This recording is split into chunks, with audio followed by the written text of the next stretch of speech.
তো hello everyone, আসসালামু আলাইকুম। সবাই কেমন আছেন? আশা করি সবাই ভালো আছেন।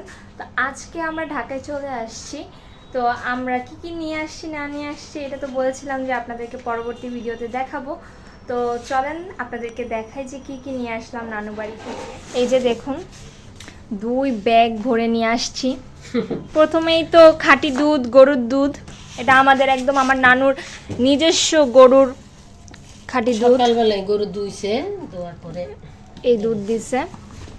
তারপর হচ্ছে আমরা প্রত্যেকবারই আর কি, রোজা যেহেতু চলে আসতেছে, রোজার সময় আমাদের লাচ্ছিটা বেশি বানানো হয়। তো নানুর বাসায় যাওয়ার আগে নানুকে বলে রাখছিলাম যে দই পাতার জন্য। সব সময় নানুর হাতের দই খাই, কিন্তু যেহেতু এখন নানুর বয়স হয়েছে, এখন আমার মামি, ছোট মামি বানায় দেয় দই। এই যে দই বরফ করা হয়েছে। সব সময় দই আর গরুর দুধ এই দুইটা আনাই হয় নানু বাড়ি থেকে। এই যে হচ্ছে দই গেল, তারপরে হচ্ছে যে বড়ই, পাকা বড়ই, পাকা শুকনো বড়ই আরো আছে, কাঁচাও আছে।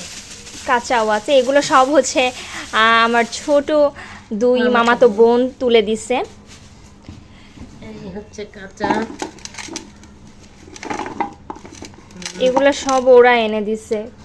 তো এখানে হচ্ছে মামি আমার আব্বু আর ভাইয়ার জন্য দেশি মোরগ জবাই করে তারপর এটা রান্না করে দিছে। হচ্ছে আর এটা রান্না হচ্ছে করা শাক। এটা কি শাক? এটা হলো পাঁচমিশালি শাক। এটা পাঁচমিশালি শাক। এটা ভাইয়া খেতে খুব পছন্দ করে।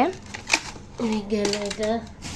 আর এই হচ্ছে সেই শাক, যে শাকগুলো আপনারা তুলতে দেখেছেন, এটার লাইভও করেছিলাম। আর এইটুকু নদীর চিংড়ি মাছ, এইটুকু আমার ভাবি দিয়ে দিছে